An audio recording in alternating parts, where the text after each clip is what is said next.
What if one of the most powerful judges in America just exposed a shocking plot inside the Department of Justice, and within days, that very same judge became the target of a political takedown? That's exactly what's unfolding right now in Washington, D.C.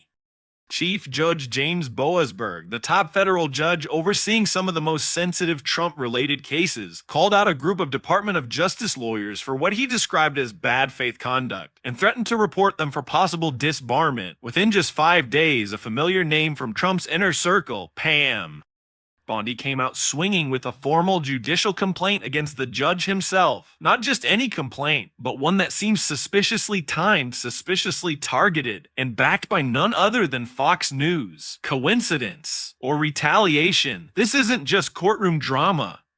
This is a dangerous collision of power, politics, and the law unfolding in real time, and what's at stake could reshape how justice is delivered in this country. Let's break it down. It all started with a single stunning statement from the bench. Just 5 days before the political backlash exploded, Chief Judge James Boasberg stood in a federal courtroom and did something almost unheard of. He called out the Department of Justice under Donald Trump for what he saw as a direct assault on the rule of law. He didn't mince words. Boasberg accused DOJ lawyers of knowingly misleading the court, violating orders, and acting in bad faith. And then came the part that sent shockwaves through Washington. He said he was considering referring those very lawyers to their state bar associations for disciplinary action. Possibly even disbarment. That's not just a legal slap on the wrist. That's a career-killing blow. But Boasberg didn't stop there. He said the conduct wasn't just inappropriate, it was potentially criminal. And as if anticipating the blowback, he made it clear he wasn't backing down. And within days, it began. Pam Bondi, a longtime Trump ally, filed a formal judicial complaint against Boasberg himself. Suddenly, the judge who was holding Trump's DOJ accountable became the one under fire. But what exactly triggered Bondi's complaint? A come up Boasberg had made 4 months earlier, something almost no one paid attention to at the time, until now. And that's when everything started to look a little too convenient. Pam Bondi's complaint didn't come out of nowhere, but the timing, way too perfect to ignore. On paper, the complaint focuses on remarks Judge Boasberg made months earlier during a public judicial panel discussion. Boasberg had commented on the January 6th defendants, saying that many of them were good people who had been misled by leaders pushing election lies. He didn't defend the insurrection. He didn't excuse the violence. But he acknowledged that some rioters weren't hardened criminals. They were, in his words, manipulated and misled. Now suddenly, months later, that comment is being used as the foundation of a formal judicial misconduct complaint. Pam Bondi, who served as part of Trump's impeachment defense team and frequently appears on conservative media, claims that Boasberg's statement proves he can't be impartial in Trump-related cases. She argues it shows bias and says he should be disqualified from overseeing any further cases involving the former president or his allies. But here's the twist. That exact comment had been public for months, with zero backlash. Not from Trump, not from conservative pundits, not from Bondi. So why now? Why file the complaint only after Boasberg publicly threatens DOJ lawyers tied to Trump? Was it a delayed concern or a deliberate counterattack? Let's be clear, Pam Bondi didn't just wake up one morning and decide to go after a federal judge. This was a strategic move, and Bondi wasn't acting alone. Shortly before the complaint was filed, conservative media began priming the narrative. Outlets like Fox News and Newsmax suddenly started spotlighting Boasberg's months-old remarks, amplifying them, taking them out of context, and framing him as a soft-on-insurrection judge. Almost overnight, it became a talking point in right-wing circles. That's not organic. That's orchestrated. And it gets more interesting. Pam Bondi's legal filing mirrors language that began appearing on Trump-affiliated social media accounts just days after Boasberg's threat against DOJ lawyers. The talking points were locked and Boasberg is biased. Boasberg must go. Boasberg is part of the anti-Trump deep state. It was a pressure campaign disguised as a legal filing. And here's the kicker: Boasberg currently oversees the grand jury operations in Washington, D.C., which means he holds enormous power over potential indictments tied to Trump, the 2020 election plot, and more. Coincidence? Or are Trump's allies trying to discredit the referee before the next big whistle blows? If the goal was to rattle Judge Busberg, it backfired fast. Legal scholars from across the spectrum immediately called Bonda's complaint frivolous, politically motivated, and even dangerous. One former federal judge went so far as to say weaponizing the judicial complaint process to retaliate against judges for doing their job.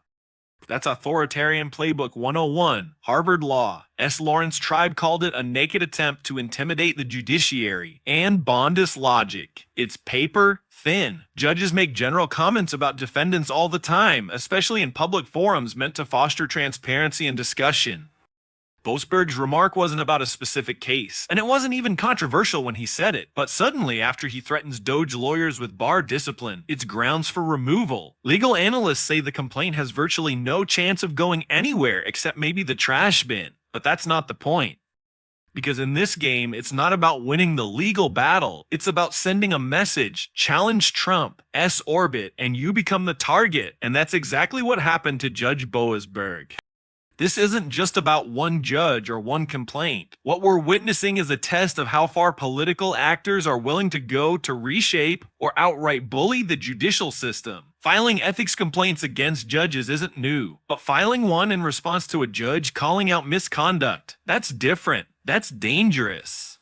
It sends a clear message to the rest of the judiciary: step out of line and we'll come for you next. And in Trump's world, loyalty isn't optional, it's enforced. Whether it's Doge officials, prosecutors, or now federal judges, anyone who poses a threat to the narrative becomes a target.